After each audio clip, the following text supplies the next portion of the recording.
ஆண்டவராகிய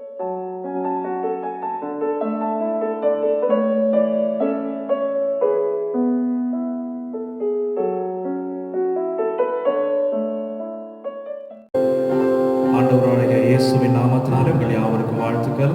கர்த்தர் இந்த ஆராதனை நாளிலேயும் அவருடைய சமூகத்திலே ஆண்டவருடைய பிரசன்னத்தை அனுபவிக்க நம்மை ஒன்றாக இருக்கிற இடங்களிலே இருந்து ஆண்டவர் கூட்டி சேர்த்திருக்கிறார். இந்த நாளிலேயும் ஆண்டவருடைய பிரசன்னம் நம் நடுவே பலத்த விதமாய் அபரித வல்லமையோடு நம் நடுவே கடந்து வரும்படியாக நம் தலைகளை தாழ்த்தி நம்ம ஜெபம் பண்ணுவோம்.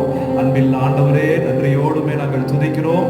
கர்த்தாவே, இந்த ஆராதனை நேரத்தையும் கர்த்தர் எங்களுக்கு ஆசீர்வாதமாக்குவீராக. ஆவியானவருடைய திருத்துவ பிரசன்னம், தெய்வீக வல்லமை முழுவதுமாக இந்த இடத்தை ஆளுகை செய்ய ஆண்டவரை ஆராதிக்கிற ஒவ்வொரு வீடுகளிலேயும் ஆண்டவரை ஒவ்வொரு இடங்களிலேயும் தேவ வல்லமை ஆண்டவரை பெரிதாய் கடந்து வர நாங்கள் ஜெபிக்கிறோம். உம்முடைய நாமம் இந்த மகிமை ஆண்டவர் நாமத்தை உயர்த்துகிறதற்கு எல்லா நிலைகளிலேயும் ஆண்டவரே நீர் கிரியைகளை நடப்பிக்க வேண்டும் என்று நாங்கள் ஜெபம் பண்ணுகிறோம். எல்லா துதி கன மகிமை உமக்கு செலுத்துகிறோம். ஆண்டவரே, வசனத்தை கர்த்தர் ஆசீர்வதியும், ஆராதனை ஆசீர்வதியும், பாடல்கள் ஒவ்வொன்றிலேயும் தேவ வல்லமை பெரிதாய் விளங்குவதாக. இயேசுவின் நாமத்தில் ஜெபம் கேளும் பிதாவே, ஆமென், ஆமென். எக்காலத்தும் கர்த்தர் இயேசுவை என்கிற பாடலை நாம் யாவருமாய் சேர்ந்து பாடி ஆண்டவருடைய நாமத்தை உயர்த்துவோமாக. எக்காலத்தும் கர்த்தர் இயேசுவை எந்த துணையாய் ஏற்றிடுவேனே. எக்காலத்தும் கர்த்தர் இயேசுவை எந்த துணையாய் ஏற்றிடுவேனே. உயர்வோ தாழ்வோ என் நிலையோ எந்த தஞ்சம் இயேசுவே. உயர்வோ தாழ்வோ என் நிலையோ எந்த தஞ்சம் இயேசுவே. எக்காலத்தும் கர்த்தர் இயேசுவை எந்த துணையாய் ஏற்றிடுவேனே. காலத்தும் கர்த்தர் இயேசுவை எந்த துணையாய் ஏற்றிடுவேனே. மண்ணின் வாழ்வு மாயையாகும், மனிதன் காண்பது பொய்யாகும். மண்ணின் வாழ்வு மாயையாகும், மனிதன் காண்பது பொய்யாகும். மாறிட நேசர் இயேசுவே, மாறிட நேசர் இயேசுவே. மாறாத அன்பு என்று போதுவே. எக்காலத்தும் கர்த்தர் இயேசுவை எந்த துணையாய் ஏற்றிடுவேனே. எக்காலத்தும் கர்த்தர் இயேசுவை எந்த துணையாய் ஏற்றிடுவேனே. அலைகள் மோதி எதிர் வந்தாலும் கலங்கிடேனே வாழ்க்கையிலே. அலைகள் மோதி எதிர் வந்தாலும் கலங்கிடேனே வாழ்க்கையிலே. அசையா எந்த நம்பிக்கை, அசையா எந்த நம்பிக்கை, நங்கூரம் எந்த இயேசுவே. எக்காலத்தும் கர்த்தர் இயேசுவை எந்த துணையாய் ஏற்றிடுவேனே.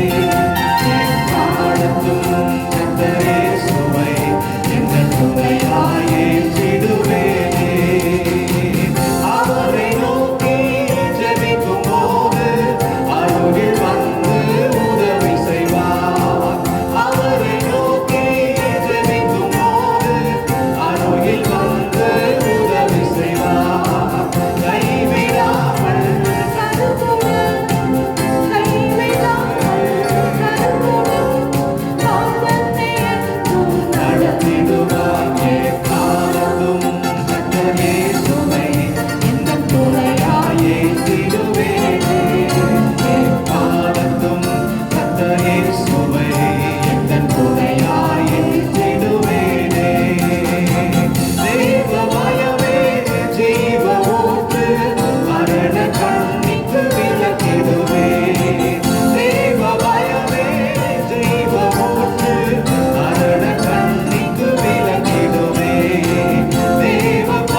தேவன் நம்முடைய வாழ்க்கையிலே அவர் செய்த காரியம், சிவேர் என்றிருந்த பாவங்களை கர்த்தர் பஞ்சை போல வெண்மையாக்கினார். கர்த்தர் பஞ்சை போல வெண்மையாக்கினார்.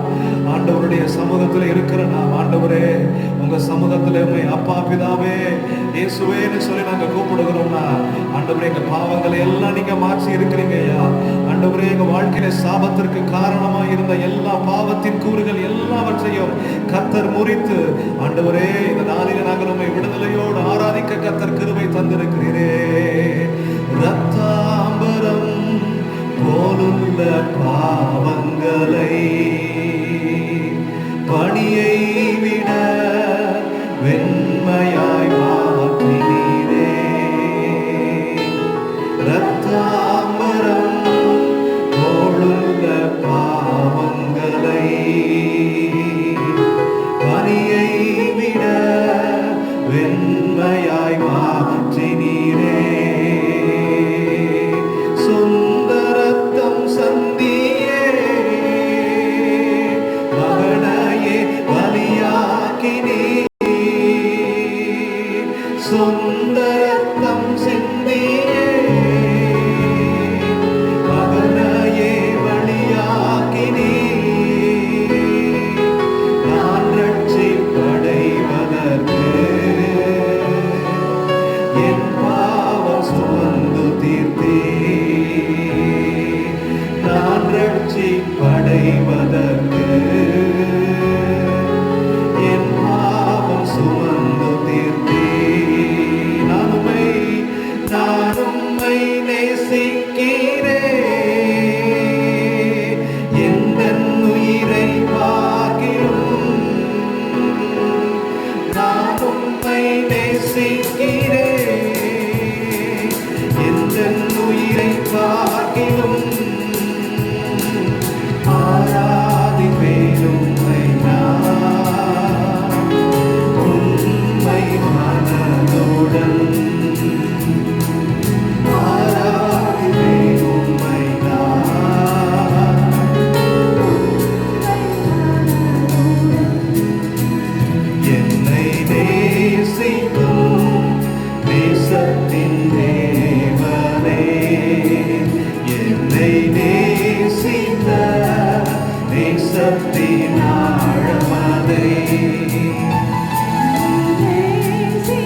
இந்த ஸ்தானத்தில் வந்து ஆசீர்வதிப்பேன் என்று சொன்னவரே, உம்முடைய நாமத்தை உயர்த்துகிற உம்முடைய ஜனத்தின் வாழ்க்கைகள் நடுவிலே ஹல்லேலூயா ஆண்டவரே, எங்கள் சபையின் மத்தியிலே உம்முடைய ஆசீர்வதிக்கிற கரம் ஆண்டவரே, நன்மை செய்கிற கரம் ஹல்லேலூயா, எங்களை குறித்து நீர் யோசித்திருக்கிற யோசனைகள் ஆண்டவரே, அவைகள் நன்மைக்கு ஏதுவானவைகள், அவைகள் சமாதானத்துக்கு ஏதுவானவைகள் ஹல்லேலூயா. கர்த்தர் அவைகளை ஆண்டவரே நன்மையாகவே முடிய பண்ணுகிறீரே ஹல்லேலூயா ஹல்லேலூயா.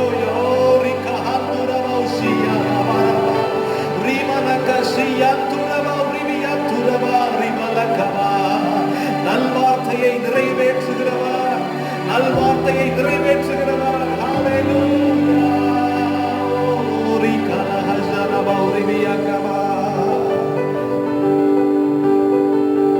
நன்றி தகப்பனே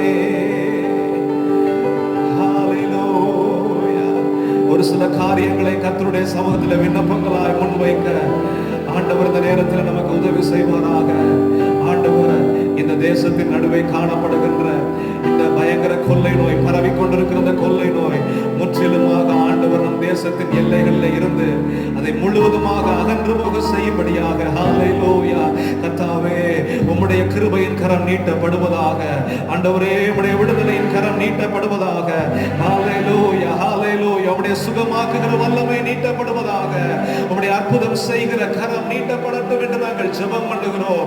ஹல்லேலூயா. எல்லா மாநிலங்களின் நடுவே ஆண்டவரே, எல்லா பகுதிகளின் மத்தியிலே ஆண்டவரே, உம்முடைய சுகமாக்குகிற வல்லமை நீட்டப்படுவதாக. ஆண்டவரே, உம்முடைய விடுவிக்கிற கரம் நீட்டப்படுவதாக. கர்த்தர் எங்கள் தேசத்தை கண்ணோக்கும்படியாக ஆண்டவரே, உம்முடைய சமூகத்தை ஆண்டவரே சபையாய் நாங்கள் நோக்கி பார்க்கிறோம். ஹல்லேலூயா ஹல்லேலூயா. தீங்குகளிலே இருந்து விடுதலையாக்க வல்லமை உள்ளவர். மரண குழிகளுக்குள்ளே சிக்கி இருக்கிற ஜனங்களை ஆண்டவரை மீட்டெடுக்கிறதற்கு அதிகாரமுடைய தேவனுடைய ஆண்டவரே பாதத்தை நாங்கள் பற்றி பிடிக்கிறோம். ஆண்டவரே, இது எங்க தேசத்தின் நடுவே மேலும் பரவாதபடிக்கு தேவரே தம்முடைய கிருபையை விளங்க பண்ணுவீராக. தேவரே தம்முடைய இரக்கத்தை வெளிப்பட பண்ணுவீராக.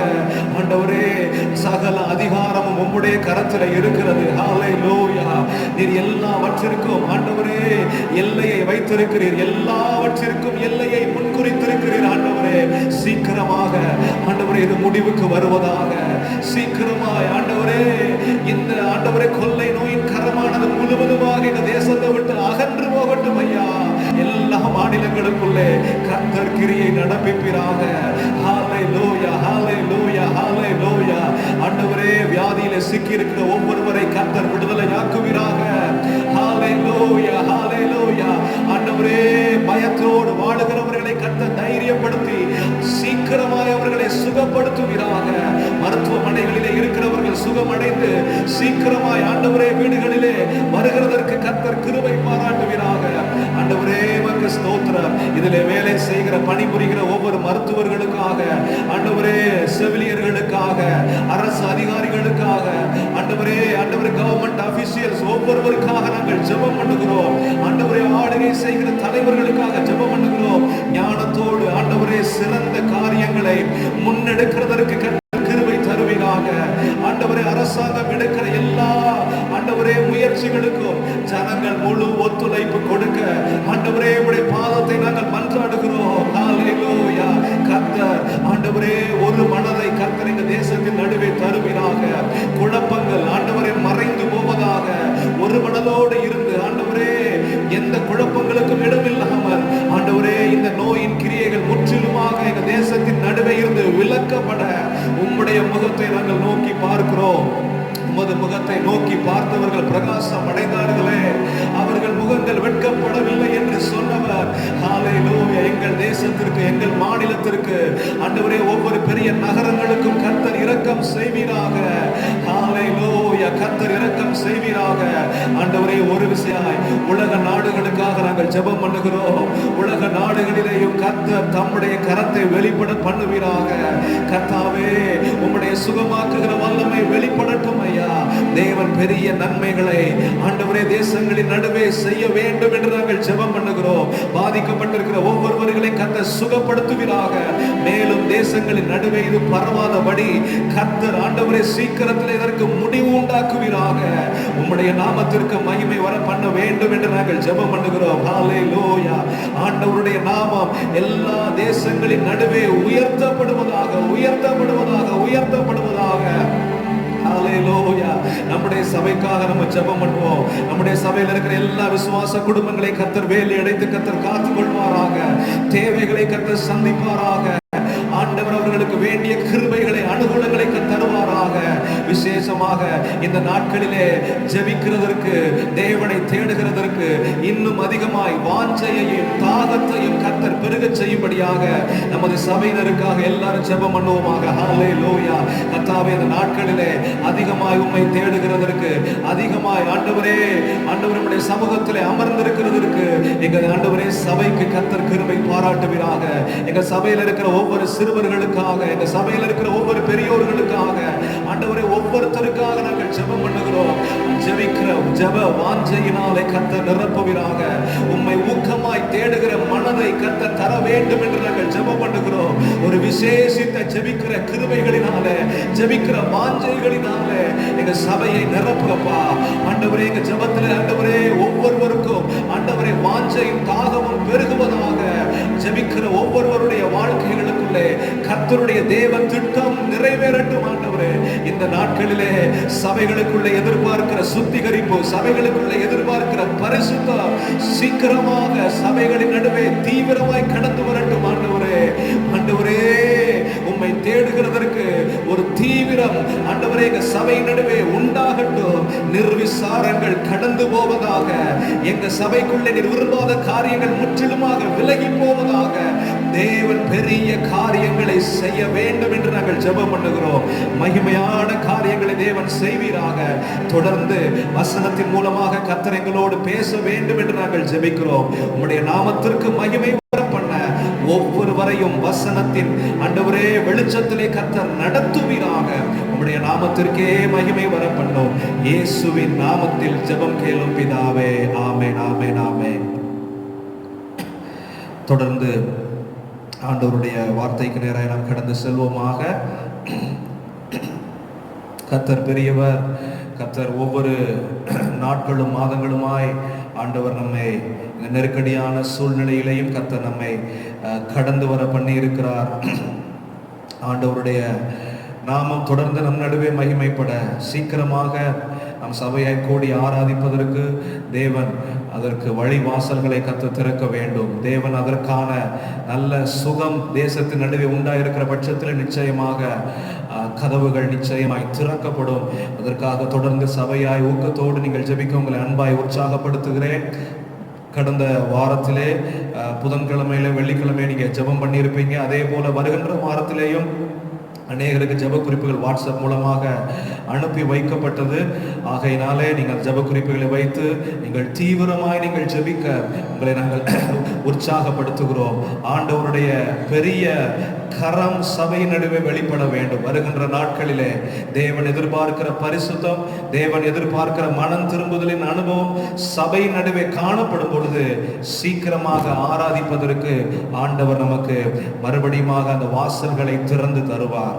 தேவனுடைய நாமம் மகிமைப்படுவதாக. கர்த்தருடைய வார்த்தைக்கு நேராக நாம் கடந்து செல்வோம். ஆண்டவர் இந்த மாதத்திலே நம்முடைய சபைக்கு கொடுத்த வார்த்தை அப்போஸ்தலருடைய நடபடிகள் 28வது அதிகாரம் 5வது வசனத்தை நான் உங்களுக்காக வாசிக்கிறேன். அப்போஸ்தலருடைய நடபடிகள் 28வது அதிகாரம் 5வது வசனம். புதிய ஏற்பாட்டிலே 205வது பக்கத்தில் இருக்கிறது. அவன் அந்த பூச்சியை தீயிலே உதறி போட்டு ஒரு தீங்கும் அடையாதிருந்தான். பவுல் அந்த பூச்சியை தீயிலே உதறி போட்டு ஒரு தீங்கும் அடையாதிருந்தான். தேவன் நம்மோடு தொடர்ந்து பேசுவாராக. இந்த வசனம் நிறைவேறுகிறதற்காக ஒவ்வொரு நாளும் நீங்கள் ஜெபிக்க உங்களை உற்சாகப்படுத்துகிறேன். இந்த வசனத்தின் அடிப்படையில் அநேக ஜெப குறிப்புகள் போன வாரத்தில் ஒவ்வொருத்தருக்கும் அனுப்பி வைக்கப்பட்டது. இந்த வசனம் அது பூரணமாய் நம் சபையின் நடுவே நிறைவேற வேண்டும். ஹல்லேலூயா. ஆண்டவருடைய நாமம் மகிமைப்படுவதாக. இந்த வசனத்தில் எழுதப்பட்டிருக்கிறது, இது பவுல் தன்னுடைய வாழ்க்கையிலே நடந்த காரியத்தை ஆவியானவர் அப்போஸ்தலனாகிய லூக்காவின் மூலமாக ஆண்டவர் அதை நேர்த்தியாக இதை பதிவு செய்து வைத்திருக்கிறார். இந்த லூக்கா ஒரு மருத்துவராக அவர் இந்த பவுலோடு கூட இந்த பிரயாணங்கள் எல்லாவற்றிலையும் இருந்து இந்த லூக்கா நேர்த்தியாக வாழ்க்கைகள் ஒவ்வொரு காரியத்திலையும் ஆவியானவர் எப்படி ஒவ்வொரு பரிசுத்தவான்கள் வாழ்க்கையில ஆளுகை செய்தார் என்பதை நேர்த்தியாக அவர் பதிவு செய்து வைத்திருக்கிறார். ஆண்டவருடைய நாமம் மகிமைப்படுவதாக. பரிசுத்த ஆவியினாலே இயக்கப்பட்ட பரிசுத்தவான்களுடைய ஒவ்வொரு வாழ்க்கையும் அவர்கள் சுவிசேஷ முயற்சியும் இந்த அப்போஸ்தலருடைய நடவடிக்கைகளிலே லூக்காவினாலே அது பதிவு செய்யப்பட்டிருக்கிறது. ஆண்டவருடைய நாமத்திற்கு மகிமை உண்டாவதாக. பவுல் தன்னுடைய ரோமாபுரியை நோக்கி போகிற அந்த பிரயாணத்திலே 27வது அதிகாரம் 28வது அதிகாரம் இந்த 2 அதிகாரங்களிலேயும் பவுலுடைய அந்த கடைசி பிரயாணம் அது எவ்வளவு கடினமாக இருந்தது என்பதை நாம் அதை அறிந்து கொள்ள முடியும். குறிப்பாக 27வது அதிகாரத்திலே அவர்கள் பயணம் போய்கொண்டிருக்கிற அந்த கப்பல் பெரிய புயலிலே அது சிக்கொண்டு போகிறது. பயங்கரமான பெருங்காற்றில் அது சிக்கிக்கொண்டு அது கிட்டத்தட்ட ஒரு 2 வாரங்கள் அது கடலின் நடுவே இருந்து பயங்கரமாக தத்தளித்து கொண்டே இருக்கிறது. கரை சேர்கிறதற்கு எந்த வாய்ப்பும் இல்லை, உயிர் பிழைக்கிறதற்கு எந்த வாய்ப்பும் இல்லை என்ற நிலையிலே அவர்கள் தத்தளித்து கொண்டிருக்கிறார்கள். ஆனால் தேவன் ஒரு பெரிய திட்டத்தை பவுலினுடைய வாழ்க்கையிலே ஆண்டவர் வைத்திருந்தார். தேவ நோக்கமும் தேவ திட்டமும் யாருடைய வாழ்க்கையிலே இருக்கிறதோ அவர்கள் வாழ்க்கையிலே ஒரு தீங்கும் அடையாதிருந்தான் என்ற வார்த்தையை கர்த்தர் நிறைவேற பண்ணுவார். நான் மறுபடியும் சொல்லுகிறேன், தேவ நோக்கமும் தேவ திட்டமும் யாருடைய வாழ்க்கையிலே இருக்கிறதோ அவர்கள் எவ்வளவு தத்தளிக்கிற பிரயாணத்தின் வழியாக கடந்து போனாலும், தொடர்ச்சியாக பல உபத்திரவங்களின் மத்தியிலே, தொடர்ச்சியாக பல உபாதைகளின் நடுவே கடந்து போனாலும் ஒரு தீங்கும் அடையாதிருந்தான் என்ற இந்த வார்த்தை நிச்சயமாக அவர்கள் வாழ்க்கையிலே நிறைவேறும். பவுல் ஏன் ஒரு தீங்கும் அடையாதிருந்தான் என்று நாம் பார்ப்போம் என்றால், அவனுடைய வாழ்க்கையிலே நிச்சயிக்கப்பட்ட ஒரு தேவ திட்டம் இருந்தது. அவன் போகிற பிரயாணத்தை குறித்து தேவன் முன்பதாகவே அந்த காரியத்தை அவன் வாழ்க்கையிலே தன்னுடைய திட்டமாக ஆண்டவர் வைத்திருந்தார்.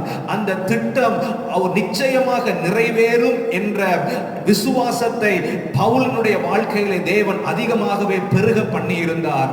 பவுலே, நீ பயப்படாதே, நீ ராயனுக்கு முன்பதாக நிற்க வேண்டும் என்று சொல்லி அப்போஸ்தலர் 27வது அதிகாரம் 24வது வசனத்திலே ஆண்டவர் தெளிவாக பவுலோடு கூட பேசுகிறார். பவுலே, இந்த கப்பல் பிரயாணம் எந்த நபருக்கும் பிராண சேதத்தை கொண்டு வராது.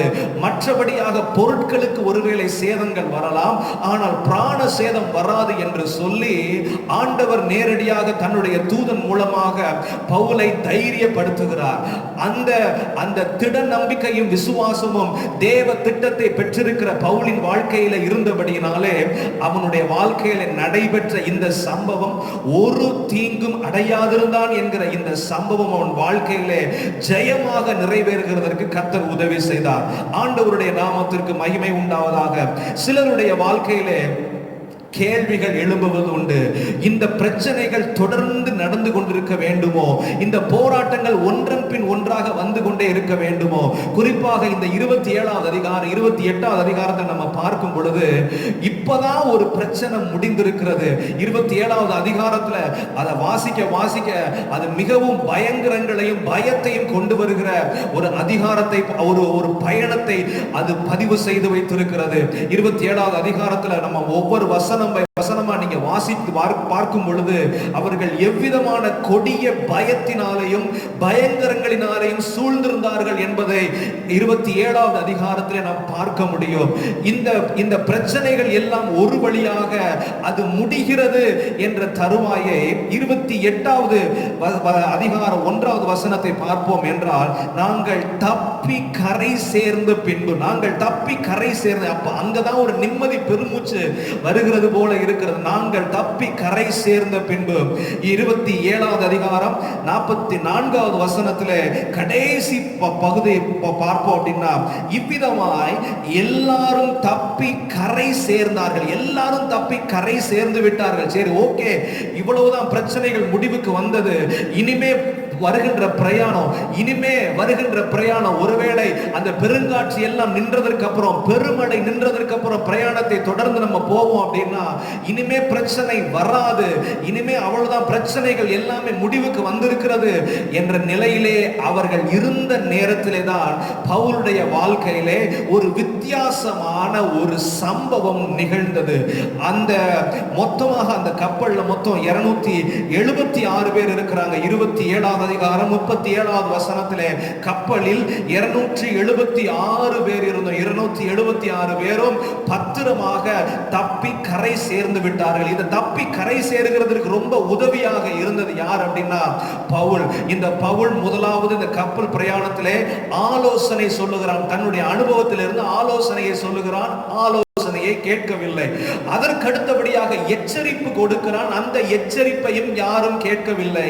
மாறாக இந்த எச்சரிப்பை கேட்காததினாலே ஒரு பெரிய சேதம் கப்பலுக்கு வருகிறது. 2 வாரங்கள் அவர்கள் மிகுந்த வருத்தத்தோட ஒவ்வொரு பகலும் ஒவ்வொரு இரவும் எந்த அடையாளங்கள், பகலா இரவா என்று சொல்லி வித்தியாசப்படுத்துகிறதற்கு அடையாளம் இல்லாத வண்ணம் அவங்க மிகவும் மிகவும் சோர்ந்து மிகவும் மிகவும் வருத்தத்தோட அந்த பிரயாணத்தை அவர்கள் செய்து கொண்டிருக்கிறார்கள். ஆலோசனையையும் அந்த நபர்கள் நிராகரித்தார்கள். பவுலுடைய எச்சரிப்பையும் நிராகரித்தார்கள்.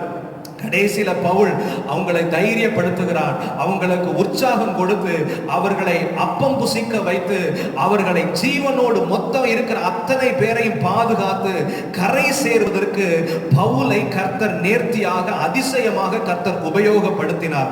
எல்லாரும் தப்பி கரை சேர்ந்து விட்டார்கள். இந்த கரை சேருகிற போது இவர்கள் இந்த சில போர் சேவகர்களுக்கு ஒரு விதமான தீங்கு செய்கிற யோசனை வந்தது. என்ன யோசனை, எது நிமித்தம் வந்தது அப்படின்னா, இந்த கைதிகள் ஒருவேளை இவர்கள் நீந்தி போகும்போது இவர்கள் தப்பிவிட்டால் என்ன செய்வது, தப்பிவிட்டால் நம்முடைய வேலைக்கு பெரிய பிரச்சனை ஆயிருமே, அதனால இவர்கள் தப்பி போகிறதற்கு வாய்ப்பில்லாத வண்ணம் இவர்கள் கடலுக்குள்ளே இறங்குகிற பொழுது இவர்களை கொலை செய்ய வேண்டும் என்று சொல்லி 27வது அதிகாரம் 42வது வசனத்துல காவல் பண்ணப்பட்டவர்களில் ஒருவனும் நீந்தி போகாதபடிக்கு அவர்களை கொன்று போட வேண்டும் என்று போர் சேவகர் யோசனையாய் இருந்தார்கள். 43வது வசனம், 100க்கு அதிபதி பவுலை காப்பாற்ற மனதாய் இருந்து, இப்ப 100க்கு அதிபதியை வைத்து ஆண்டவர் பவுலை பாதுகாக்கிறார். ஏன்னா பவுலுடைய வாழ்க்கையிலே தேவ நோக்கம், தேவ திட்டம் இருந்தது. இந்த கப்பல் பிரயாணத்தில் யாருக்கும் சேதம் வருவதில்லை. போர் சேவகருடைய இந்த யோசனைக்கும் கர்த்தர் பவுலை பாதுகாத்து விடுகிறார். ஆண்டவருடைய நாமத்திற்கு மகிமை உண்டாவதாக. இப்படியாக எல்லாரும் கரை சேர்ந்து விட்டார்கள். நாங்கள் தப்பி கரை சேர்ந்தோம். நாங்கள் தப்பி கரை சேர்ந்த பின்பதாக அந்த தீவினுடைய பெயர் மெலித்தா என்று அறிந்து கொள்ளுகிறார்கள். இந்த தீவார் இவர்களை நன்றாக அன்போடு கூட அவர்களை ஏற்றுக்கொள்ளுகிறார்கள். அந்த காலத்தில் பிடித்திருந்த பெருமழைக்கும் நல்ல குளிருக்கும் அவர்களை பராமரிக்கிற விதமாக அவர்களுக்கு நல்ல நெருப்பை மூட்டி அந்த நெருப்புக்கு அருகாமையில் அவர்களை எல்லாரையும் சேர்த்து கொண்டார்கள். இந்த 276 பேர்ல அந்த தீவாருடைய கண்களுக்கு முன்பதாக யார் பவுல்னு சொல்லி யாருக்குமே தெரியாது. பவுலை அந்த தீவில் இருந்த ஜனங்களை பொறுத்த வரைக்கும் எல்லாமே கைதிகளாக இருக்கிறாங்க, பிரயாணம் பண்ணுகிறவர்களாக இருக்கிறாங்கன்னு சொல்லி இந்த அளவுக்கு தான் இருக்கும். திடீர்னு பாத்தீங்கன்னா பவுலை அடையாளப்படுத்துகிறதற்கு ஒரு வித்தியாசமான சம்பவம் நடக்கிறது. இந்த சம்பவத்தை இன்றைக்கு நம்ம அதிகமாய் தியானிக்க போகிறோம். ஆண்டவர் நமக்கு கிருபை தருவாராக. 3வது வசனம், பவுல் சில விறகுகளை வாரி அந்த நெருப்பின் மேல் போடுகையில், பவுல் நோக்கத்தோடு செய்கிறார் அப்படின்னா நெருப்பு நல்லா பற்றி எரியணும். அந்த நெருப்பின் நிமித்தம் குளிர் காய்கிறதற்கு அது எல்லாருக்கும் அது உதவியாக இருக்கு சொல்லி அவர் சில விறகுகளை வாரி அந்த நெருப்பின் மேல் போடுகையில், இது ஒரு பொதுவான காரியம். யாரு நெருப்புக்கு பக்கத்துல உட்கார்ந்து இருந்தாலும் அவர்கள் ஒரு உதவியாகவோ அல்லது தன்னுடைய தேவையை முன்னிலைப்படுத்தியோ இன்னும் கொஞ்சம் நெருப்பு நல்லா இருந்தா குளிர் காயறதற்கு வசதியாக இருக்குமேன்னு சொல்லி, இது ஒரு சாதாரண ஒரு விஷயம், இது பொதுவாக நடக்கிற ஒரு சம்பவம். எல்லாருமே அந்த நேரத்துல அந்த இடத்துல யார் இருந்தாலும் இந்த காரியத்தை செய்ய முடியும். ஆனால் பவுலுடைய வாழ்க்கையிலே ஒரு பிரச்சனை முடிஞ்சதுக்கு அப்புறம் அடுத்த பிரச்சனை சாதாரண செயலின் மூலமாக வருகிறது. என்ன பிரச்சனை? விறகுகளை வாரி போடுற நேரத்துல அந்த விறகுகளுக்குள்ளே ஒரு விரியன் பாம்பு ஒன்று இருக்கிறது. விரியன் பாம்பு, அதை பவுல் கவனிக்கல. விறகுகளை வாரி அப்படி நெருப்புக்கு பக்கத்துல போகிற நேரத்துல அந்த நெருப்பினுடைய சூடு விரியன் பாம்பு மேல பட்டதுனால விரியன் பாம்பு அப்பொழுது விழித்து கொண்டது. விரியன் பாம்பு விழித்து கொண்டது. விழித்து கொண்டு அனல் உரைத்து, 3வது வசனத்துல, ஒரு விரியன் பாம்பு அனல் உரைத்து புறப்பட்டு அவனுடைய கையை கவ்வி கொண்டது. அவனுடைய கையை கவ்வி கொண்டது. விரியன் பாம்பு பவுலுடைய கையை கவ்வி கொண்டது.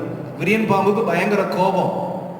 தன்னுடைய நிலையை டிஸ்டர்ப் பண்ணிட்டாரு, தன்னை அவர் தொந்தரவு பண்ணிட்டாரு அப்படின்னு சொல்லி பயங்கர கோபத்துல பவுல் ஏதேச்சையாக சாதாரணமாக எந்த மனுஷனும் பொதுவாக செய்கின்ற காமன் ஆக்ஷன், யூசுவல் திங், இந்த காரியத்தை செய்யும் போது விரியன் பாம்பு அனல் உரைத்து புறப்பட்டது. இந்த சம்பவத்தை ஆவியானவர் கடந்த வாரத்துல ஒரு சில காரியங்களை வைத்து ஆவியானவர் பேசினார். இந்த ஒரு தீங்கும் நிகழாதிருக்கிற வண்ணம் ஆண்டவர் சபையை வித்தியாசப்படுத்தி காண்பிக்கிறதற்கு ஏதுவாக சில காரியங்களை சபையார் செய்யும் பொழுது, அது சாதாரண காரியமாக இருக்கலாம், ஒரு குறிப்பிட்ட நபருக்காக ஜெபிக்கிற ஜெபமாக இருக்கலாம், குறிப்பிட்ட விஷயங்களை முன்வைத்து செயல்படுகிற செயல்களாக இருக்கலாம்.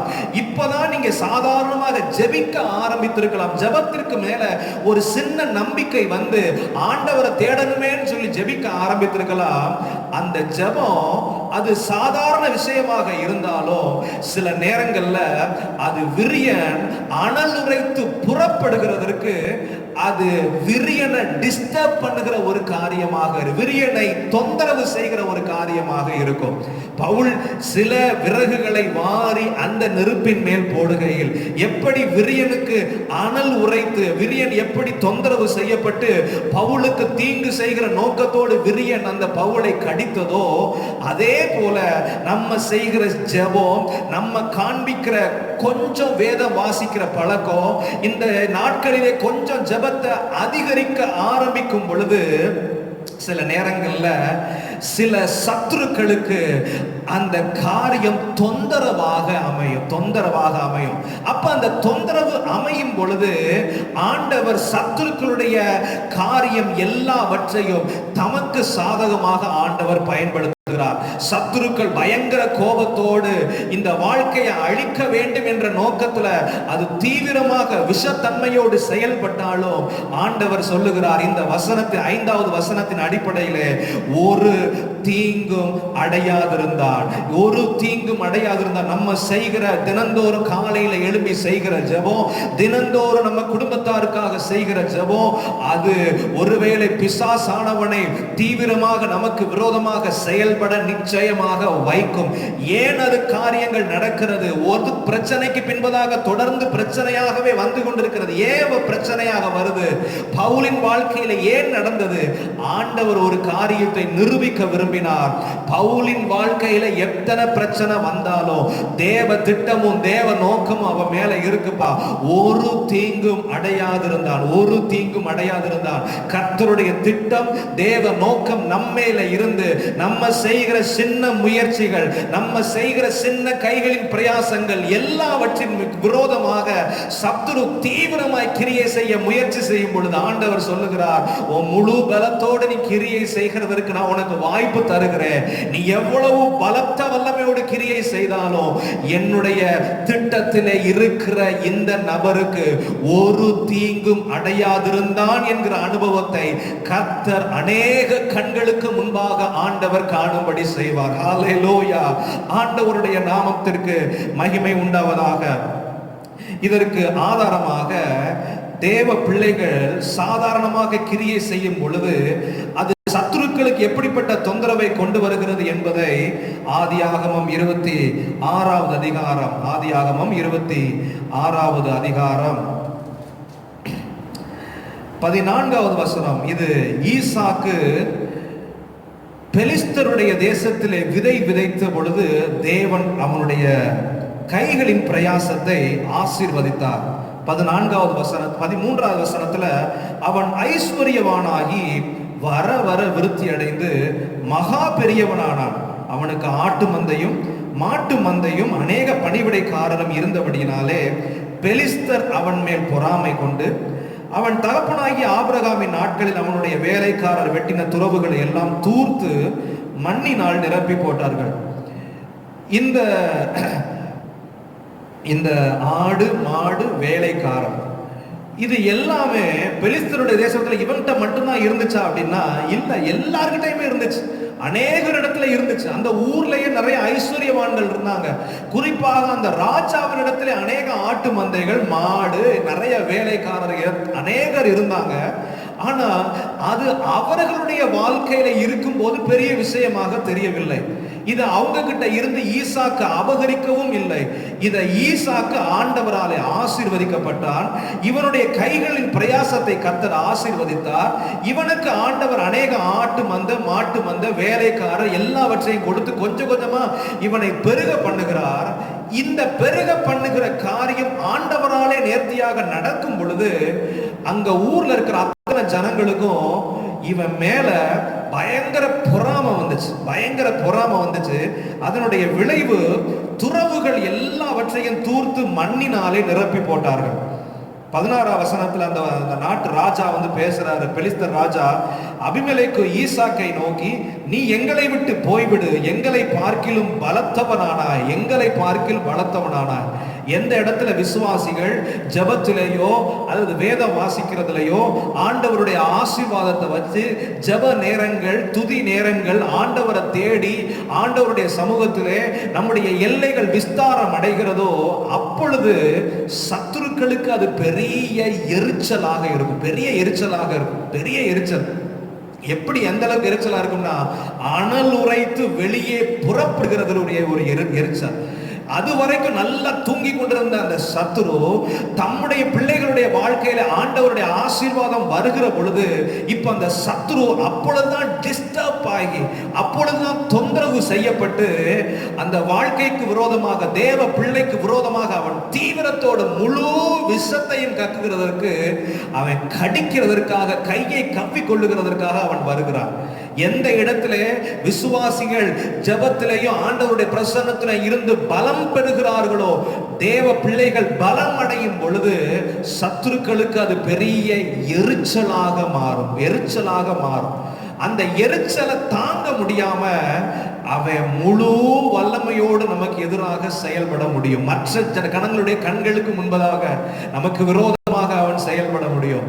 இதை குறித்து பெரிய ஆச்சரியமா நினைக்க வேண்டாம். கர்த்தர் இந்த மாதத்திலே ஒரு தீங்கும் அடையாதிருந்தான் என்ற வார்த்தை ஆண்டவர் நமக்கு கொடுத்திருக்கிறார். இந்த வார்த்தை நிறைவேறணும்னா தூங்கி கொண்டிருக்கிற விரியன் பாம்பு எல்லாம் அனல் உரைத்து வெளியே புறப்பட்டு தான் வர வேண்டும். அது நமக்கு விரோதமாக எழும்பி வரத்தான் வேண்டும். அது பொறாமையாக வரும், நம்ம மேல இருக்கிற கசப்பாக அது வெளியே வரும், மற்ற ஜனங்களுடைய பொறாமையின் கண்களின் மூலமாக அது வெளியே வரும்.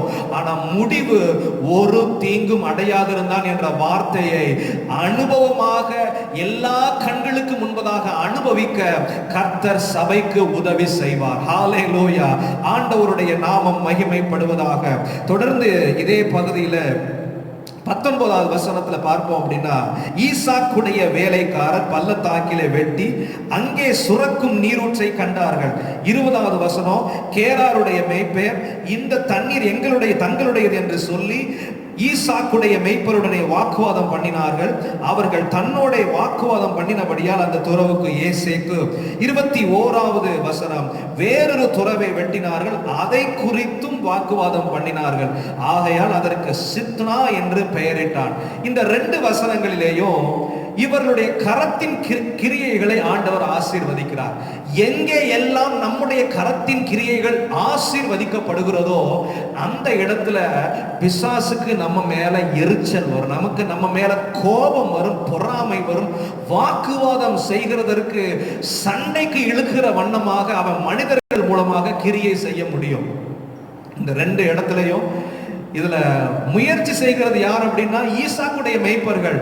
நேரத்தை செலவழிச்சு, சொல்ல போன பணத்தை செலவழிச்சு, அவர்கள் தான் பிரயாசப்பட்டு துறவுகளை எல்லாம் ரொம்ப சிரமத்தோடு அவங்க வெட்டி இருக்க வேண்டும். அவங்க எங்கெல்லாம் துறவு விட்டுறாங்களோ அங்கெல்லாம் தண்ணி வருது. வாக்குவாதம் செய்கிறதற்கு தூங்கிக்கிட்டு இருந்த ஒரு கூட்டம் வேகமாக வருகிறது. எப்பா உங்களுக்கு தண்ணி இல்லையா? நிச்சயமா அவங்களுக்கு தண்ணி போதுமான அளவு இருக்கிறது, தங்களுடைய மந்தைக்கு போதுமான அளவு இருக்கிறது. ஆனாலும் நீ ஆசீர்வதிக்கப்படுகிறாயே, உன் கரத்தின் கைக்கிரியைகள் எல்லாம் ஆசீர்வதிக்கப்படுகிறதை பார்க்கும் பொழுது பிசாசுக்கு ஒரு பெரிய எரிச்சல் வரும். அனல் உரைத்து வெளியே புறப்படுவான். அவன் அனல் உரைத்து வெளியே புறப்படுவான். வேதாகமத்திலே நிறைய சம்பவங்கள் இருந்தாலும் ஆவியானவர் குறிப்பிட்ட சில சம்பவங்களை மாத்திரம் என் உள்ளத்திலே ஆண்டவர் ஞாபகப்படுத்தி, இந்த காரியங்கள் எல்லாம் நடக்கும் போது அனல் உரைத்து வெளியே புறப்படுவான். அனல் உரைத்து வெளியே புறப்படுவான். டிஸ்டர்ப் ஆகி அவன் வெளியே புறப்படுவான். இந்த காரியம் நடக்கிற பொழுது ஆண்டவர் ஒரு வசனத்தை நம்முடைய வாழ்க்கையில நிறைவேற பண்ணுவார். ஒரு தீங்கும் அடையாதிருந்தால், எந்த சேதமும் அவனுக்கு வராதிருந்தது என்ற வார்த்தையை கர்த்தர் நிறைவேற பண்ணுவார். ஆண்டவருடைய நாமத்திற்கு மகிமை உண்டாவதாக. இதே போலவே ஆண்டவர் தம்முடைய ஜனங்களை அவர் சிறையிருப்புக்கு ஆண்டவர் ஒப்பு கொடுத்திருந்தார். சிறையிருப்பில் இருந்து ஆண்டவர் மறுபடியுமாக கோரேசின் காலத்திலே ஆண்டவர் கோரேசின் ஆவியை ஏவினதினாலே தன்னுடைய ஜனங்கள் எல்லாவற்றையும் ஆண்டவர் மறுபடியும் எருசலேமுக்கு அனுப்பி இடிந்து போன அலங்கத்தையும் இடிந்து போன ஆலயத்தையும் இடிந்து போன தேவ ஆலயத்தின் காரியங்கள் எல்லாவற்றையும் மறுபடியும் ஒழுங்குபடுத்த வேண்டும் என்று சொல்லி அந்த ராஜாவின், கோரேஸ் ராஜாவின் உள்ளத்திலே ஆவியானவர் கிரியை செய்தபடியினாலே இப்பொழுது இந்த காரியங்கள் அதற்கு ஏற்றார் போல நடந்து வருகிறது.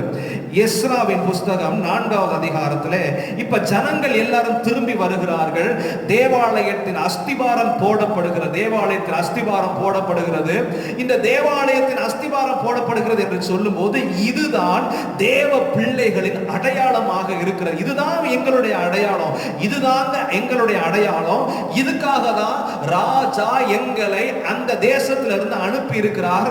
நிறைய பொன்னு வெள்ளி பொக்கிஷம், ஆலயத்துக்கு தேவையான பனிமூட்டுகள் எல்லாத்தையும் கொடுத்து அனுப்பி இருக்கிறார். இதற்காக தான் நாங்க இந்த ஊருக்கு வந்திருக்கிறோம்னு சொல்லி இவங்க எல்லாரும் ஆலயம் கட்டுகிற வேலையில இருக்கும் போது 4வது அதிகாரம் 1வது வசனத்துல சிறையிருப்பிலிருந்து வந்த ஜனங்கள் இஸ்ரவேலின் தேவனாகிய கர்த்தருக்கு ஆலயத்தை கட்டுகிறார்கள் என்று யூதாவுக்கும் பென்யமீனுக்கும் இருந்த சத்துருக்கள் கேள்விப்பட்ட போது, இந்த சத்துருக்கள் எல்லாம் புதுசா எங்கேயோ வெளிநாட்டிலிருந்து வரல, எந்த இடத்துல ஆலயம் கட்டுறாங்களோ அந்த பகுதிகளிலே அந்த இடத்திலே அவர்கள் குடியிருக்கிறவர்கள். இவர்கள் சொல்ல போனா அசீரிய ராஜாவினாலே அந்த தேசத்துல இருந்து இவர்கள் இந்த இடத்துல வாழணும்னு சொல்லி அந்த ராஜாவினாலே இந்த இடத்துல கொண்டு வந்து வைக்கப்பட்டவர்கள். இப்ப இவங்க எல்லாருக்கும் இந்த செய்தி கேள்விப்படுகிறது. இதுவரைக்கும் அவங்க சொல்ற காரியங்கள் எல்லாத்தையும் பார்த்தோம் அப்படின்னு ரொம்ப ஆச்சரியமாக இருக்கும். அவர்கள் செருபாபேல் இடத்துக்கு தலைவரான பிதாக்கள் இடத்துக்கும் வந்து உங்களோடு கூட நாங்களும் ஆலயம் கட்டுவோம், உங்களை போல நாங்களும் உங்கள் தேவனை தேடுவோம், இவ்விடத்துக்கு எங்களை வர பண்ணின அசீரியாவின் ராஜாவாகிய எஸ்ரத்தோ நாட்கள் முதற்கொண்டு அவருக்கு நாங்களும் பலியிட்டு வருகிறோம் என்று அவர்களோட சொன்னார்கள். இவ்வளவு நாட்களா நாங்க இங்க இருக்கிறோம், நாங்களும் பலி செலுத்துகிறோம், நாங்களும் தேவனை தேடுகிறோம், நாங்களும் நாடுகிறோம்னு சொல்லி, சரியா நீங்க தான் ஆலயத்திற்கு, நீங்க யூதாவும் பென்யமின் கோத்திரத்தும் இருக்கிறீங்க, நீங்க தான் ஆலயம் கட்டுகிறதற்கு அழைப்பு பெற்றவர்கள், உங்களுக்கு நாங்க உதவி செய்கிறோம் என்ற நிலையிலே இவர்கள் வரவில்லை. இவர்கள் இத்தனை நாட்களும் நன்றாக தூங்கி கொண்டிருந்தவர்கள் எந்த ஆலயத்தை இவர்கள் இப்பொழுது முக்கியப்படுத்துகிறதை போல காண்பிக்கிறார்களோ அதுக்கு உண்மையிலேயே அதுக்கும் இவர்களுக்கும் எந்த சம்பந்தமும் இல்லாதது போல வாழ்ந்து வந்தவர்கள். இப்ப திடீர்னு உண்மையான தேவ ஜனங்கள், அழைப்பை பெற்றவர்கள் ஜெபத்திலே தீவிரப்படும் பொழுது இவங்களும் வர்றாங்க, நாங்களும் உங்களோட சேருவோம், நாங்களும் உங்களோட சேருவோம் சொல்லி வரும்போது அழைப்பை பெற்ற யூதாவும் பென்யமின் புத்திரரும் சொல்றாங்க, முடியாது, உங்களுக்கும் எங்களுக்கும் சம்பந்தம் இல்லை, நாங்க ஆலயம் கட்டுகிறதுல உங்களை சேர்த்து கொள்ள முடியாது என்று சொன்ன உடனேயே இவர்கள் ஆண்டவருடைய பிள்ளைகளுக்கு, ஆலயம் கட்டுகிறவர்களுக்கு விரோதமாக பலவிதமான முயற்சிகளை செய்து, பலவிதமான காரியங்களை செய்து, அந்த அதிகாரிகள் அத்தனை பேருக்கும் ஒரு பெரிய மனு எழுதி போடுவாங்க, தேவ ஆலயம் கட்டப்படக்கூடாது என்ற நோக்கத்திலேயே. இந்த காரியம், இந்த சம்பவத்தில இருந்து முக்கியமாக உங்களுக்கு காண்பிக்க விரும்புகிற காரியம், அது வரைக்கும் ஆலயம் கட்டப்படாம இருந்தது, அதை குறித்து அவர்களுக்கு கவலை இல்லை. ஆனா உண்மையாகவே கட்டணும்னு சொல்லி முயற்சி எடுக்கும் பொழுது அதை தடுக்கிறதற்காக அனல் உரைத்து புறப்படுகிற ஒரு கூட்டம் ஒன்று இருக்கும். அந்த கூட்டம் தேவ ஜனங்களுக்கு விரோதமாக செயல்பட்டாலும் கடைசியில ஆண்டவர் தடை செய்கிறவர்கள் எழும்பி இருக்கிறது உண்மைதான். ஆனாலும் ஆலயத்தை கட்டுகிறதற்கு ஆண்டவர் ஜெயமான கிரியைகளை ஆண்டவர் செய்தார். ஒரு தீங்கும் அடையாதிருந்தான் என்ற வார்த்தையின் அடிப்படையிலே தேவ திட்டம் அந்த தேவ ஜனங்கள் மூலமாக நிறைவேறினது. ஆண்டவருடைய நாமம் மகிமைப்படுவதாக. நெகேமியாவின் புத்தகத்திலேயும் நெகேமியாவினுடைய வாழ்க்கையிலேயோ 2வது அதிகாரம், நெகேமியா 2வது அதிகாரம் 10வது வசனத்துல இந்த நெகேமியா தேவனுடைய இடிந்து போன அலங்கத்தை கட்டுகிறதற்காக ராஜாவினாலே அனுப்பப்படுகிறார். அர்த்தசாஸ்திர ராஜாவினாலே அனுப்பப்பட்டார். இவர் இடிந்து போன ஆலயத்தின் அலங்கத்தை, அந்த பட்டணத்தை கட்டணும், அலங்கத்தை கட்டணுங்கிறதுக்காக இவர் வந்திருக்கிறார். இவர் வந்திருக்கிற இந்த செய்தி 10வது வசனத்துல சன்பல்லாத், ஓரோனியனான சன்பல்லாத்தும் அம்மோனியனான தொபியாவும் என்னும் ஊழியக்காரனும் கேட்டபோது, இஸ்ரவேல் புத்திரரின் நன்மையை விசாரிக்க ஒருவன் வந்தான் என்பது அவர்களுக்கு மிகவும் விசனமாக இருந்தது. அது வரைக்கும் நன்மையை விசாரிக்கிறதுக்கு ஒருத்தரும் இல்லைன்னு இவங்களும் நல்லா தூங்கிக்கிட்டு இருந்தாங்க. இப்ப நன்மையை விசாரிக்க ஒருவன் வந்தான், இவன் இடிந்து போன அலங்கத்தை கட்ட போகிறானே, இவன் இடிந்து போன காரியத்தை மறுபடியும் கட்ட போகிறானேன்னு சொல்லி இந்த காரியம் அவங்க காதுக்கு கேட்ட போது அவங்களுக்கு ஒரே விசனமா இருக்கு. அனல் உரைத்து வேகமா வெளியே புறப்படுறாங்க. எந்த வசனம் அப்படின்னா 19வது வசனத்துல, ஓரோனியனான சன்பல்லாத்தும் அம்மோனியனான தொபியா என்னும் ஊழியக்காரனும் அரபியனான கேஷேமும் இதை கேட்டபோது எங்களை பரியாசம் பண்ணி எங்களை நிந்தித்து, விரியன் பாம்பின் விஷம் எப்படி வெளியே வருது அப்படின்னா, அனல் உரத்து வெளியே வரும்போது பரியாசத்தோடு நிந்தனையோடு வெளியே வருகிறது. ஆனா இந்த நெகேமியாவின் மேல கர்த்தருடைய தயவுள்ள கரம் இருந்தபடினாலே எல்லா பரியாசமும் நிந்தனையும் செய்கிற கூட்டம் ஒரு பக்கம் இருந்தாலும், 4வது அதிகாரத்துல வேலை செய்கிறவர்களை அறியாம வந்து கொலை செய்கிறதற்கு அவங்க திட்டம் பண்ணியிருந்தாங்க. நெகேமியா 4:11 அறியாமலும் பாராமலும் இருக்கணும், எப்படியாவது அந்த வேலையை, தேவ திட்டத்தை ஓய பண்ணணும்னு சொல்லி ஒரு பெரிய ஒரு ரகசிய யோசனை அவங்க செய்கிறத ஆண்டவர் அந்த காரியத்தை உங்களுக்கு வெளிப்படுத்தினார். தேவ பிள்ளைகளுக்கு வெளிப்படுத்தினார். ஆயத்தத்தோடு இருக்கிறாங்க யுத்தத்துக்கு. கடைசியில அவங்களுடைய யோசனை எல்லாவற்றையும் கர்த்தர் அபத்தமாகி போக செய்து தேவ திட்டம் நிறைவேறும்படி கர்த்தர் உதவி செய்தார்.